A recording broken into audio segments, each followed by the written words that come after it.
요즘 한창 그 파리 올림픽이 진행 중에 있습니다. 이제 올림픽에서 여러 한국 선수들이 수고하고 애써서 금메달을 따는 모습들이 우리 가운데 많은 감동을 주기도 하는데, 우리나라 하면 이제 빠지지 않는 그 종목이 있는데 이제 양궁이죠. 금메달을 매번 주는 효자 종목이라고 이야기할 수 있는데, 이 양궁 대표팀에게 외국 기자들이 늘 질문하지 않습니까? 한국 양궁 왜 이렇게 강력합니까? 왜 늘 그 올림픽에 나가면 메달을 딸 수 있습니까? 라고 자주 질문을 던지는데, 그 질문을 던질 때마다 양궁 대표 선수들이 이렇게 대답을 합니다. 양궁협회가 그 대표팀에 대한 지원을 아끼지 않고 있고, 대표 선수 선발에 있어서 특별한 원칙을 가지고 있기 때문에 양궁 대표팀이 이렇게 강력할 수 있습니다. 라고 이야기하는 것을 들었습니다. 네, 대표팀을 선발할 때 학연이나 지연, 그리고 이전 성적이나 랭킹이 아니라 오로지 실력으로만 이제 대표팀을 선발하고 있습니다라고 이야기하는 것입니다. 그래서 한국 양궁 대표팀이 되는 것이 올림픽에서 금메달을 따는 것보다 더 어렵다라는 얘기가 그래서 나왔다라고 이야기합니다. 그러니까 이전 대회의 금메달 리스트라 하더라도 지금 당장의 성적이 나오지 않으면, 그 선수 대표 그 선발전에서 성적이 누구보다 뒤처진다면 그 사람은 선발될 수 없다라는 이야기들을 우리가 함께 뉴스에서 함께 본 적이 있습니다. 그렇기 때문에 한국 양궁이 10연속 올림픽에서 금메달을 딸 수 있었던 것이라고 이야기하는데, 오늘 우리가 읽은 이 사도행전 본문에서 바울과 바나바가 이제 대표팀 선발을 두고 이제 다투고 있습니다. 그러니까 누구를 대표 선수로 뽑을 거냐. 근데 오늘 우리나라 양궁 대표팀처럼 선발전을 거쳐서 그 선수를 선발했다면 이런 문제가 생기지 않았을 텐데, 이때는 약간 원칙이 서로 달랐기 때문에 다투기 시작했던 것 같습니다. 왜냐하면 바울이 세운 원칙과 바나바가 세운 원칙이 달라서 시작된 문제였다라고 이야기할 수 있기 때문에 그렇습니다. 바울은 마가가 실력이 모자라기 때문에 대표팀에 선발할 수 없다, 선교 대표팀에 데려갈 수 없다라고 이야기했고, 바나바는 실패한 경험이라도 경험이 있으니까 마가를 선교 대표팀에 뽑아야 된다라고 이야기했습니다. 여러분, 어느 쪽이 맞다라고 생각합니까? 우리나라 양궁 대표팀에 비유하자면 이 마가라는 선수는 예전에 한번 뽑혔었는데 중간에 그만 돌아갔기 때문에 앞으로도 이제 뽑을 일이 없다라고 바울이 이야기한 거고, 바나바는 이전의 경험을 살려서 이제 그때 안 좋았던 경험들을 극복하고 이겨낼 수 있기 때문에 더욱 데려가야 된다라고 이야기하는 상황입니다. 여러분은 바나바 쪽입니까? 바울 쪽입니까? 이게 사실 옳고 그름의 문제였다면 판단하기 쉬웠겠지만, 이것은 누가 옳고 누가 그른지에 대한 이야기는 사실 아닙니다. 왜냐하면 오로지 선택의 문제였기 때문에 그렇습니다. 그래서 더 우리 가운데 어렵게 느껴집니다. 어떤 분들은 바나바의 입장에 서 있는 분들이 있고, 어떤 분들은 바울의 입장에 서 계신 분들도 있을 것입니다. 오디션을 본다거나 평가전을 통해서 현재의 실력을 평가할 수 있었으면 좋겠지만, 선교 대표팀을 뽑는 문제에 있어서는 그것이 가능할 리 없었기 때문에 그렇습니다. 그런데 바울의 입장에서 만약에 실력 때문에 데려갈 수 없는 것이었다면 이미 1년 반 전의 실력을 두고 바울이 마가를 데려갈 수 없다라고 이야기한 것이기 때문에 지금의 실력을 보지 못했던 좀 아쉬움이 있기도 합니다. 지금의 실력은 좀 나아지지 않았을까라는 기대감을 가지고 바울이 마가를 대했으면 어땠을까라는 생각들을 하게 되는데, 어쨌든 바울이나 바나바나 자신들의 기준에 비추어서 누군가를 선택하냐 데리고 가냐 마냐의 문제 가운데 다투고 헤어지는 상황들이 오늘 본문을 통해서 우리 가운데 전해지고 있습니다. 우리 세상을 살아가다 보면 이런 바울과 바나바 같은 문제들이 우리의 삶 가운데 비일비재하게 일어납니다. 내가 옳다고 생각하는 것이 상대방이 그르다라고 이야기할 수 있고, 상대방이 옳다라고 생각하는 것을 내가 그르다라고 이야기할 수 있기도 합니다.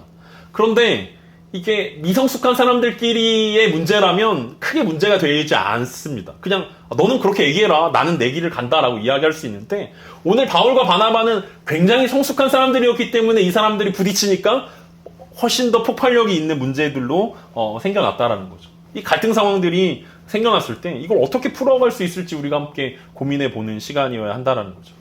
만약에 우리는 이와 같은 상황이 펼쳐진다면 우리는 어떤 것을 선택하겠습니까?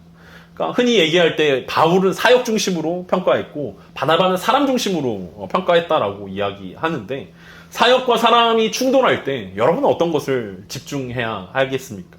여러분 일상 가운데서, 직장 가운데서 만약에 직장의 일과 어떤 직원들이 부딪힐 때 누군가를 선택해야만 하는 순간들이 온다면 여러분은 어떤 기준으로 사람을 선택하겠습니까? 그리고 누군가 의견이 충돌되었을 때 여러분은 어떻게 그 갈등을 풀어 가시겠습니까?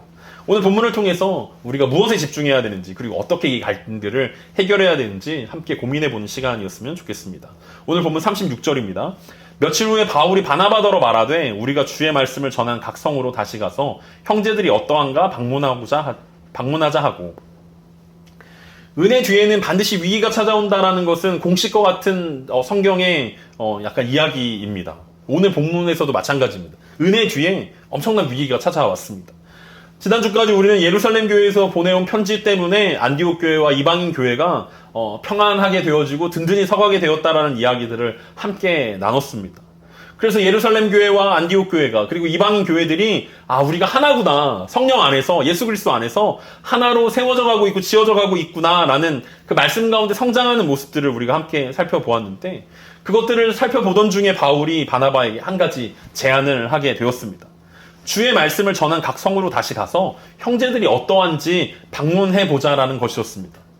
안디옥 교회에서 말씀을 전하면서 문득 1차 전도여행을 다녀왔던 형제들이 어떻게 지내는지 궁금해졌습니다. 이미 시간이 1년 정도 흐른 뒤였기 때문에 자신들이 바나바와 바울이 죽을 고비를 겪으면서 그 1차 전도여행을 했던 그 지역에서 하나님의 말씀을 전했을 때의 기억들이 그들 가운데 새로워졌다라는 거죠. 그리고 그들이 더 말씀으로 양육되어져서 더 건강하게, 더 든든하게 세워져 가야 한다라는 부담감들이 그들의 마음 가운데 들어왔습니다. 일반적으로 우리는 바울을 일 중심의 사람으로, 바나바를 사람 중심의 사람으로 생각하지만 여기서 보면 바울 역시 사람 중심의 사람이었다라는 것을 우리는 확인해 볼 수 있습니다. 왜냐하면은 그 형제들을 살펴보러 가자라고 했던 것은 바나바의 이야기가 아니라 바울이 먼저 제안한 이야기였기 때문에 그렇습니다. 뒤에 이어지는 마가의 문제를 제외하고 바울은 한 번도 사역 때문에 사람들을 놓치거나 제한하는 경우가 없었다라는 것들을 우리는 주목해봐야 할 것입니다. 바울은 늘 사람들과 함께 있고 바울 옆에는 늘 사람들이 끊이지 않았던 사람이었습니다. 그렇기 때문에 오늘 문제가 사람 중심이냐 사역 중심이냐의 어떤 대결 구도로 놓고 이 문제를 바라봐서는 안 된다라는 거죠. 바울과 바나바가 1차 전도여행을 다녀왔던 성들에 전했던 주의 말씀은 예수 그리스도의 죽음과 부활에 대한 이야기였습니다. 그리고 두 번째 방문을 통해서 그 말씀 위에서 더욱더 믿음이 성장하려면 그 초대교회 성도들이, 갈라디아 교회 성도들이 어떻게 하면 더 믿음이 굳건해질 수 있을지를 고민하면서 내린 결정들이었다는 거죠. 무엇보다도 이 안디옥 교회가 받았던, 유다와 신라로부터 받았던 그 공식 예루살렘의 편지를 그 이방인 교회들에도, 갈라디아 교회에도, 자신들이 전도여행을 떠났던 그 교회들에도 전달하고 싶다라는 그 마음들이 바울과 바나바의 마음 가운데 가득했다라는 거죠. 그래서 바나바와 바울이 그 제안을 바나바가 그 바울의 제안을 좋게 여겼습니다. 그런데 여기서 문제가 생겼습니다. 오늘 보면 37절과 38절입니다. 바나바는 마가라는 요한도 데리고 가고자 하나 바울은 밤빌리아에서 자기들을 떠나 함께 일하러 가지 아니한 자를 데리고 가는 것이 옳지 않다 하여. 바나바는 마가라고 하는 요한을 데려가고 싶었습니다. 데리고 가고자 하나라는 뜻은 이미 바나바는 이 마가를 데리고 가려고 마음을 굳게 먹었다라는 뜻입니다. 그러니까 이미 바울이 이 2차 전도여행을 제안하기 이전에 바나바는 다음번에 전도여행을 간다면 꼭 마가랑 같이 갈 거야 라고 마음에 굳게 결심했던 상황이었고, 바울과 바나바가 예루살렘을 방문할 때 마가와 그의 어머니 마리아와 함께 2차 전도여행에 대해서 얘기가 이미 끝난 상황이었을 거라고 우리는 추측해 볼 수 있습니다. 그러니까 아마 예루살렘에 방문했을 때 바나바는 따로 마가를 만났을 거라는 거죠. 그리고 아마 혼냈겠죠. 야, 임마, 너 인내심이 이렇게 약해서 어떡해. 주의 일을 한다는 놈이 그러면 안 되지 라고 이야기하면서 내가 다시 바울한테 잘 얘기해 놓을 테니까 바울한테 가서 사과하고 2차 전도여행 때는 다시 멋지게 우리가 함께 하나님 나라의 사역들을 이뤄가자라고 아마 예루살렘 방문하는 그 기간 동안 마가를 만나서 그렇게 단둘이 해놓고 왔었을 것입니다. 이렇게 얘기하면 바나바가 나는 굳게 결심했다, 나는 마가를 꼭 데려가기로 결심했다라고 이야기한다면 바나바와 바울의 관계에 있어서는 바울도 못 이기는 척하면서 바나바의 의견을 존중해야 마땅할 것입니다. 왜냐하면 바나바가 누구였냐면 이 바울을, 그 초야에 묻혀있는 바울을 신뢰할 수 있도록 그리고 제자들한테 소개도 하고 안디옥 교회 목회자로 불렀 것도 다 바나바였지 않습니까? 그래서 바나바가 실제적으로 바울의 보증인이었고 영적 지도자였기 때문에 바나바가 이렇게 이야기했다면 바울은 당연히 받아들일 줄 알았는데 바울은 강경하게 그거에 대해서 반대하였습니다. 왜냐하면 바울은 1차 전도여행에서 그 마가가 중간에 떠났다라는 것이 여전히 그의 마음 가운데 상처였던 것 같습니다. 그래서 그는 밤빌리아에서 자기들을 떠나 함께 일하러 가지 아니한 자를 데리고 가는 것이 옳지 않다라고 강력하게 주장하기 시작했습니다. 아예 마가의 이름을 언급하지 않고 있습니다. 마가라는 이름조차 꺼내지 않았습니다.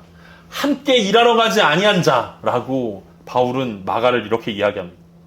마가가 그의 사역에 있어서 부적격한 이유는 그가 일을 못해서도 아니고 사역에 도움이 되지 않아서도 아닙니다. 중간에 돌아간 것, 중도 포기자는 하나님 나라 사역에 적합하지 않다라는 것을 바울이 말하고 있습니다. 여러분, 우리가 지난 사도행전 13장을 우리가 함께 묵상할 때 살펴봤던 본문 아닙니까? 13장 13절에서 바울과 및 동행하는 사람들이 바보에서 배 타고 밤빌리아에 있는 버가에 이르니 요한은 그들에게서 떠나 예루살렘으로 돌아가고, 이때 마가는 왜 버가에서 다시 예루살렘으로 돌아갔습니까? 이미 우리가 사도행전 13장에서 한번 다룬 적이 있지만 마가는 부잣집 아들이었습니다. 그래서 아직 그런 고생들을 많이 해보지 않은 사람이었습니다.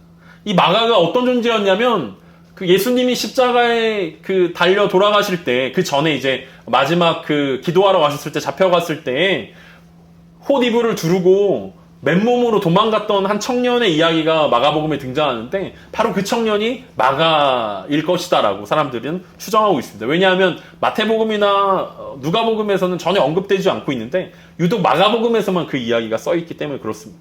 그러니까 마가는 그렇게 고생 없이 자라왔던 사람이고 이 환난과 어려움 가운데서 이것들을 어떻게 극복해야 할지 잘 모르는 사람이었다라는 거죠. 삼촌인 바나바를 믿고 그 전도여행을 따라왔는데 갑작스럽게 전도여행의 리더가 바나바에서 바울로 바뀌게 되었습니다. 그러니까 이제 바울로부터 직접적인 그 지도를 받아야 되는 거 아닙니까? 이것저것 바울이 이것저것 시키니까 어쩌면 화가 났을지도 모릅니다. 아니, 왜 전혀 상관도 없는 사람이 자꾸 나한테 뭘 시키는 거야? 자꾸 이거 하라 저거 하라 왜 시키는 거야? 내 짐도 무거운데 왜 자꾸 짐을 들라고 그러고 밥을 하라고 그러고 옷을 빨라고 그러고 왜 이런 것들만 시키지? 난 이거 하려고 온 게 아닌데, 나는 멋지게 사역하려고 온 건데 라는 마음이 마가의 마음 가운데 있었을 수도 있다라는 거죠. 더군다나 버가에서 그들이 가기로 마음먹었던 비시디의 안디옥은 우리가 지난 설교 때 살펴봤던 것처럼 타우르스 산맥이라는 아주 높은 산을 넘어야만 비시디의 안디옥까지 버가에서 갈 수 있는 곳이었습니다.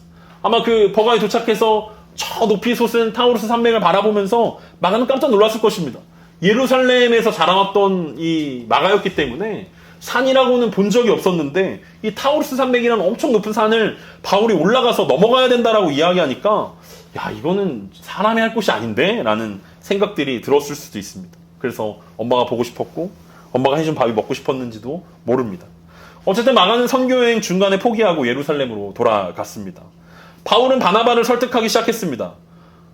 마가는 안 됩니다. 마가는 중간에 가버리는 바람에 우리가 그 친구 때문에 얼마나 고생했습니까? 마가가 막내 역할을 해야만 했고 통역도 해야 했는데 그가 중간에 갑자기 사라져버리는 바람에 그 모든 사역들이 어그러질 뻔했던 그것들을 형님 기억하셔야 됩니다라고 이야기하면서 바나바를 설득하려 하였습니다. 무엇보다도 바울은 마가가 그 사명자로서 아직 준비가 안 됐다라고, 자신의 사명을 헌신장처럼 내팽기고 떠났다라는 것이 마음에 들지 않았던 것 같습니다. 그래서 바나바에게 마가는 절대 안 됩니다 라고 이야기했다는 거죠. 바울의 강력한 반대에 부딪히니까 바나바가 어떻게 합니까? 초강수를 썼습니다. 39절부터 41절입니다. 서로 심히 다투어 피차 갈라서니 바나바는 마가를 데리고 배 타고 구브로로 가고 바울은 신라를 택한 후에 형제들에게 주의 은혜의 부탁함을 받고 떠나 수리아와 길리기아로 다니며 교회들을 경고하게 하니라. 바나바와 바울이 고작 마가를 데려가는 문제 때문에 심히 다투었습니다. 다 큰 어른들이 편가르고 싸우는 것만큼 유치한 일이 없을 것 같은데 오늘 본문에서는 서로 심히 다투어 피차 갈라졌다라고 이야기합니다. 그런데 바울과 바나바는 이미 1차 전도여행을 통해서 1년 반이 넘는 기간 동안 죽을 고비를 함께 넘겼던 영혼의 콤비이면서 바나바가 바울을 얼마나 신뢰했고 바울을 위해서 얼마나 헌신했는지, 그리고 사도들에게 얼마나 바울을 위해서 설득하고 보증하면서 다녔는지 우리가 잘 알고 있기 때문에 이 둘이 이 문제 때문에 다투고 갈라질 거라고는 상상조차 못했는데 이 문제 때문에 결국 갈라섰습니다. 서로 심히 다투었다라는 말은 발작하다라는 단어에서 파생된 단어입니다. 그러니까 얼마나 심하게 다투었냐면 발작해서 쓰러질 정도로 다투었다라는 거죠. 이제 뒤도 없이 뒤도 돌아보지 않을 정도로 서로 싸웠다라는 것입니다. 아마 바나바가 이렇게 이야기했을 것입니다. 마가를 데려가지 않는다면 나는 너랑 같이 하지 않겠다. 난 따로 가겠다라고 아마 바나바는 초강수를 썼을 것입니다. 이쯤 되면 바울이 져주는 척하면서 그럼 형님 그래 마가를 데려갑시다. 만약에 우리 결과론적이지만 신라도 데려가기로 했으니까 그래 신라랑 같이 넷이서 이제 가봅시다라고 이야기하면서 조금 바울이 좀 양보하는 척 했으면 어땠을까 싶은데 바울은 절대로 양보할 수 없다라고 생각했습니다. 그래서 바나바가 이렇게 초강수를 두니까 바울은 목에 더 핏대를 올리면서 마가 때문에 성교로 같이 안 간다는 게 형님 말이 됩니까? 라고 이야기하면서 바나바를 윽박지르기 시작했을 것입니다. 형님 조카라고 너무 감싸는 거 아닙니까? 라고 아마 화를 냈을 것입니다. 이 조카 때문에 같이 가려고 했다라는 말 때문에 아마 바나바는 더 화가 났을 것입니다. 바나바가 아무리 공사 구분을 못하는 사람이다 하더라도 조카 때문에 그럴 리는 없을 사람이라는 걸 우리가 너무나 잘 알지 않습니까? 왜냐하면 초대교회 당시에 바나바에 대한 평가가 어땠습니까? 그는 착한 사람이고 성령과 믿음이 충만한 사람이라는 평을 초대교회 예루살렘과 안디옥 교회에서 두고두고 듣는 사람이었기 때문에 그런 사람에게 혈연 때문에 조카이기 때문에 데려가려고 한다라는 이 바울의 비난은 정말 참기 어려웠을 것입니다. 저처럼 이제 부족함이 많은 사람들은 누군가가 잘못을 지적하고 잘못했다라고 이야기한다면 사실 별로 그렇게 부담스럽지 않습니다. 별로 긁히거나 어려움을 겪지 않습니다. 또 잘못했구나 내가. 고치면 되겠지라고. 잘못이 많은 사람들은 그렇게 이야기할 수 있는데 사실 바나바와 바울은 성경에서 크게 잘못한 것들이 나오지 않는 사람들이기 때문에 서로 이렇게 비난하고 정죄하니까 그들의 마음이 심히 참을 수 없게 되었던 것 같습니다. 그래서 심히 다툴 수밖에 없었고 그들이 정말 발작할 정도로 서로 화가 난 정도에 이르렀다라는 거죠. 왜냐하면 마가는 어린 시절 아버지를 여의고 자란 것이 마음이 아팠기 때문에 바나바로서는 조금 더 책임감을 가지고 마가를 챙겼을 수도 있습니다. 하지만 바나바가 고작 그런 이유 때문에 마가를 데려가려고 했던 것은 절대로 아닐 것입니다.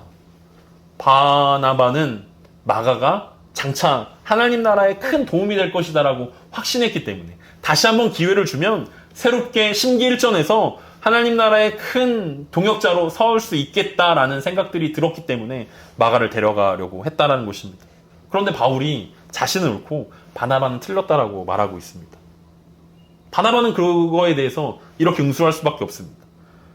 야, 너는 스데반 집사 죽일 때 네가 증인 아니었냐? 고향에서 칩고하던 사람을 겨우 사람 구실하게 만들어줬더니 배은망덕한 사람이 돼버렸구나 라고 네가 너무 교만해진 거 아니냐라고 바울을 바나바가 공격했을지도 모릅니다. 그러면서 서로 감정이 격해지면서 결국 생사고락을 함께 했던 바울과 바나바가 헤어지게 되었습니다. 1차 전도여행의 수많은 사연들, 수많은 신앙의 어떤 표적들, 그리고 수많은 이적들과 수많은 추억들을 뒤로 남기고 결국 마가 때문에 바나바와 바울이 헤어지게 되었다는 거죠. 그래서 바나바는 마가를 데리고 배 타고 구브로로 갔고 바울은 신라를 택해서 수리아와 길리기아로 떠났습니다. 앞서 바울이 바나바에게 2차 전도여행을 가자고 이야기했던 이때 만약 헤어질 줄 알았다면, 이 문제 때문에 헤어질 줄 알았다면 바울이 조금 기다렸다가 2차 전도여행을 권면하지 않았을까라는 생각들도 들기도 합니다. 이렇게 어이없게 싸우고 헤어질 줄 알았다면 조금 더 잘해주지 않았을까라는 생각들이 들기도 합니다. 좋은 마음으로 가고자 했던 2차 전도여행이 이렇게 어수선하게 막을 올리게 되었습니다. 여러분은 오늘 바울이 맞는 것 같습니까? 바나바가 맞는 것 같습니까? 그래도 다시 기회를 줘야 한다는 바나바입니까? 아니면 한 번 배신한 사람은 또 배신하게 돼 있습니다 라고 말하는 바울입니까? 개인적인 우리들의 생각은 기회를 주면 좋겠다라고 생각을 하지만 막상 내일이라고 생각하면 한 번 배신한 사람은 또 배신하게 돼 있어 라고 바울처럼 칼같이 끊는 것이 인생을 살 때는 조금 더 유익하다고 생각하는 것이 어쩌면 인생의 지혜는 아닐까라고 생각하기도 합니다. 바울이 맞다라고 생각하는 사람들은 오늘 본문에서 바울이 떠날 때는 형제들에게 주의 은혜의 부탁을 받고 떠났기 때문에 바울이 맞다라고 이야기합니다. 그러니까 바울은 신라와 함께 떠날 때 안디옥 교회의 공식적인 기도와 축복을 받고 떠났는데 바나바가 할 때는 그런 것이 없었다라는 거죠. 그래서 성경은 바울 편이다라고 이야기합니다. 그리고 이어지는 내용에서도 마찬가지로 바나바는 이제 사도행전에 등장하지 않는 인물이 되어집니다. 바나바가 구브로로 갔습니다. 여기까지가 바나바의 마지막이고 뒤에 이어지는 내용들은 다 바울에 대한 이야기이기 때문에 바울이 맞다라고 이야기하기도 합니다. 그런데 생각해보면 이제 2차 전도여행부터 바울만 나옵니다. 베드로도 안 나오고 요한도 안 나오고 바나바만 안 나온 게 아니라 다른 모든 사도들이 다 안 나온다라는 거죠. 그러면은 모든 사도들이 다 잘못한 거냐라고 이야기했을 때 그렇지는 않다라고 우리가 생각해 볼 수 있을 수도 있습니다. 그래서 바나바 쪽의 편을 드는 사람들은 뭐라고 이야기하냐면 결국 바나바가 구브로에 마가를 데리고 가서 마가를 사람을 만들어서 바울의 사역에 유익한 사람으로 만들었기 때문에 바나바가 맞았다라고 이야기하기도 합니다. 바울이 쓴 골로새서 4장 10절에 보면 바울이 뭐라고 고백하냐면 나와 함께 갇힌 아리스다고와 바나바의 생질 마가와 이 마가에 대하여 너희가 명을 받았음에 그가 이르거든 영접하라. 그러니까 골로새서에서 바울이 전도여행 끝에 감옥에 갇혔을 때 바울 옆에 누가 있냐면 아리스다고라는 사람과 마가라는 사람이 지금 바울 옆에서 바울을 지키고 있다라는 것입니다. 그러니까 바나바와 완전히 관계가 끝났고 마가를 다시 보지 않을 것처럼 바울이 이야기했지만 결국 바나바에 의해서 마가는 사람이 되었고 동역자가 되었고 후에 마가가 개과천선해서 마가복음도 쓰고 베드로의 영적 아들도 되고 바울의 사역에 크게 도움이 되는 사람이 되었기 때문에 바나바의 선택이 옳았다라고 말하기도 합니다. 이것 때문에 우리는 여러 가지 상황들 가운데 어떤 선택을 하는 것이 옳을까라는 고민에 빠지게 됩니다. 바나바처럼 칼같이 끊었어야 되나? 아니면 바나바처럼 다시 한번 기회를 주었어야 되나? 근데 우리 마음 가운데 바울이 조금 더 눈에 들어오는 것은 바울이 앞으로 이어질 바울의 사역들이 승승장구하기 때문에 바나바보다는 바울이 맞은 것처럼 느껴지기도 합니다. 왜냐하면 바나바는 이제 어떻게 되냐면 구브로에서 계속해서 사역을 하고 그가 자신의 고향이었던 구브로에서 계속 구브로를 벗어나지 않고 그곳에서 사역을 하다가 그곳에서 순교를 당하게 됩니다. 그러니까 겉으로 보기에 우리가 바울이 더 멋있게 사역을 한 것 같고 바울이 더 많은 사람들을 만났던 것 같고 바울의 사역의 지경이 더 넓어진 것 같으니까 바울이 더 맞은 거 아니야? 라고 생각할 수 있는데 그 누구도 이 차이를 우리는 구별할 수 없을 것입니다. 바울처럼 세계 각지를 돌아다니면서 전도 사역을 하는 사람들이 있고 바나바처럼 한 곳에 정착하여서 열심히 제자를 만드는 사람들도 있을 것입니다. 결국은 부르심의 차이지 누가 잘하고 누가 잘못했다의 차이는 아닐 것입니다. 누가 옳고 그르냐를 우리 안에서 함께 결정하려고 하다 보면 우리 안에서 또 다툼에 빠질 수 있을 것입니다. 누가 옳았는지는 오늘 본문이 대답하고 있지 않습니다. 그럼에도 누가가 이 이야기를 기록해 놓은 이유는 무엇이겠습니까? 이 다툼이 옳지 않았다라는 것이 누가의 기록의 목적입니다. 안디옥 교회를 세우고 수많은 교회를 세웠던 바울과 바나바가 자신들의 성질을 죽이지 못하고 누구를 데려가냐 데려가지 않냐 때문에 2차 전도여행이 어그러질 뻔한 이 사건을 누가가 기록해 놓은 이유는 다투는 것이 하나 되지 못한 것이 성숙하지 못한 모습이고 성경적이지 않은 모습이다라는 것을 정확하게 기록해 놓고 있는 것입니다. 바울이라 할지라도 바나바라 할지라도 결국 그들이 성숙하지 못한 모습을 보인다면 그것은 하나님의 사역에 방해되는 일들이라고 이야기하는 것입니다. 만약 이 사건 이후로 다시는 이들이 만나지 않았다면 서로 손절하고 각자의 사역에만 몰두했다면 이 이야기는 이렇게 기록해 놓지 않았을 것입니다. 누가가 이 이야기를 기록하면서 그 뒷이야기가 우리 가운데 전해지지 않는 것은 아마 자연스럽게 이들이 화해하고 용서를 구하고 다시 하나가 되었기 때문일 것입니다. 이것은 하나님의 사람들에게 늘 일어날 수 있는 일일 것입니다. 또 일어나고 있는 것이 현실입니다. 우리의 감정 때문에 또 우리가 누군가에게 비난받는 것 때문에 또 내 결정에 따르지 않는 것 때문에 화가 나고 다투고 헤어지는 것은 우리 일상 가운데 늘 일어나는 일들입니다. 하지만 얼마나 많은 주님의 몸된 교회가 옳고 그름의 문제에 빠져서 다투고 싸우고 나뉘고 있습니까? 올바르지 못한 일이라고 이야기할 수 있습니다. 우리 현실의 삶에서 마주하는 수많은 갈등 가운데 우리는 바울과 바나바를 기억해야 합니다. 앞서 얘기했던 것처럼 착한 사람이었고 성령과 믿음이 충만했던 바나바도 넘어질 수 있다면, 그 수만 가지의 은사를 가지고 있었던 바울도 그 자신의 감정을 제대로 다스리지 못하고 바나바와 헤어질 수 있다면, 우리는 얼마나 더 넘어지기 쉬운 사람들인지 계속해서 끊임없이 고민해야 한다는 거죠. 하나님을 사랑하기 때문에 하나님을 위한 사역을 하다가 자신의 의를 드러내는 상황들이 우리 가운데 얼마나 많이 있는지 생각해 봐야 할 것입니다. 이웃을 사랑하다가 이웃을 너무 열심히 사랑하기 때문에 하나님을 잃어버린 경우가 얼마나 많은지 우리가 다시 한번 우리의 삶들을 점검해야 할 것입니다. 우리는 주님의 마음을 가지고 있습니까? 주님의 마음으로 서로를 대하지 않는다면 우리도 바울과 바나바처럼 작은 일들 때문에 다투고 헤어지고 서로 보지 못하는, 서로 심히 다투고 헤어지는 그런 관계들을 만들어내는 장애물들이 될 수도 있을 것입니다. 다행스럽게도 바울과 바나바는 곧 관계가 회복된 것 같습니다. 바울이 2차 전도여행을 마치고 쓴 고린도전서에서 바나바를 이렇게 언급하고 있습니다. 나를 비판하는 자들에게 변명할 것이 이것이니 우리가 먹고 마실 권리가 없겠느냐. 우리가 다른 사도들과 주의 형제들과 게바와 같이 믿음의 자매된 아내를 데리고 다닐 권리가 없겠느냐라고 이야기하면서 어찌 나와 바나바만 일하지 아니할 권리가 없겠느냐라고 고린도전서를 기록하면서 바나바에 대한 언급을 하고 있습니다. 바나바와 관계가 좋지 않았다면 바나바에 대한 언급을 굳이 할 필요가 없었을 것입니다. 왜냐하면 사도의 권리에 대해서 고린도 교회 가운데 보내는 편지였기 때문에 그렇습니다. 바나바와 바울의 다툼은 복음의 장애가 될 뻔했습니다. 하지만 하나님은 악을 선으로 바꾸어서 바울과 실라 그리고 바나바와 마가라는 두 팀을 통해서 계속해서 복음이 증거되게 하셨습니다. 그 얘기를 바울이 고린도전서 10장 12절에서 이렇게 기록합니다. 다른 이들도 너희에게 이런 권리를 가졌거늘 하물며 우리일까 보냐. 그러나 우리가 이 권리를 쓰지 아니하고 범사에 참는 것은 그리스도의 복음에 아무 장애가 없게 하려 함이로다. 그러니까 바울과 바나바가 처음 싸웠던 것은 복음의 장애가 되는 행동들이었습니다. 하지만 그 이후로 화해하고 하나 되어지고 각자의 사역을 응원하게 되었을 때 이제 복음의 장애가 없는 삶들이 그들 가운데 펼쳐지게 되었다라는 것을 의미하고 있습니다.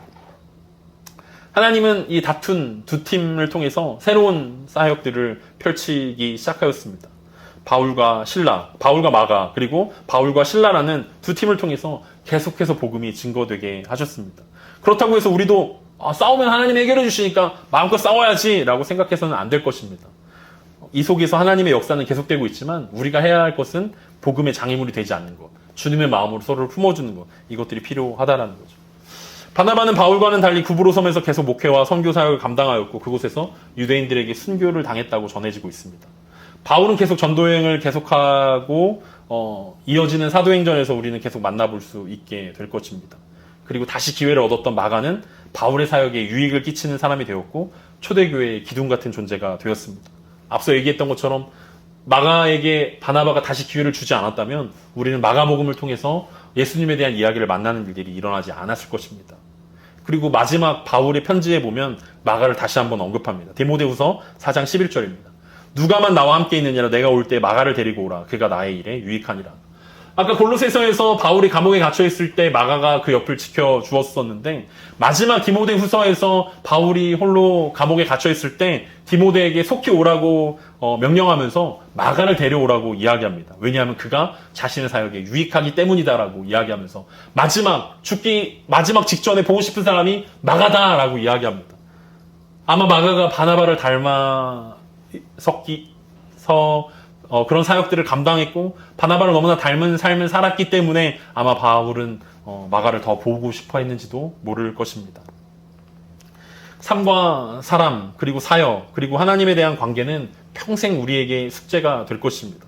균형을 맞춘다는 것이 우리 가운데 쉽지 않을 것입니다. 조금만 편협하게 되면 사람들을 놓치게 되고 조금만 타협하게 되면 하나님을 잃어버리게 되는 것이 우리 가운데 숙제처럼 남아져 있습니다.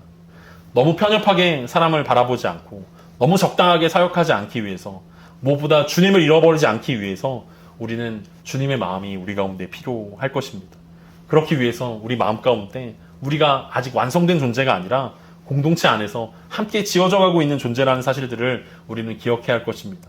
아이러니하게도 공동체 안에서 바울과 바나바가 싸웠지만 결국은 그들을 하나 되게 하고 그들이 세워지게 하는 것은 공동체가 할 수 있는 일들이었다라는 거죠. 에베소서 2장 21절과 22절에서는 이렇게 말씀을 바울이 마무리합니다. 그의 안에서 건물마다 서로 연결하여 주 안에서 성전이 되어가고 너희도 성전 안에서 하나님이 거하실 서소가 되기 위하여 그리스도 예수 안에서 함께 지어져 가느니라.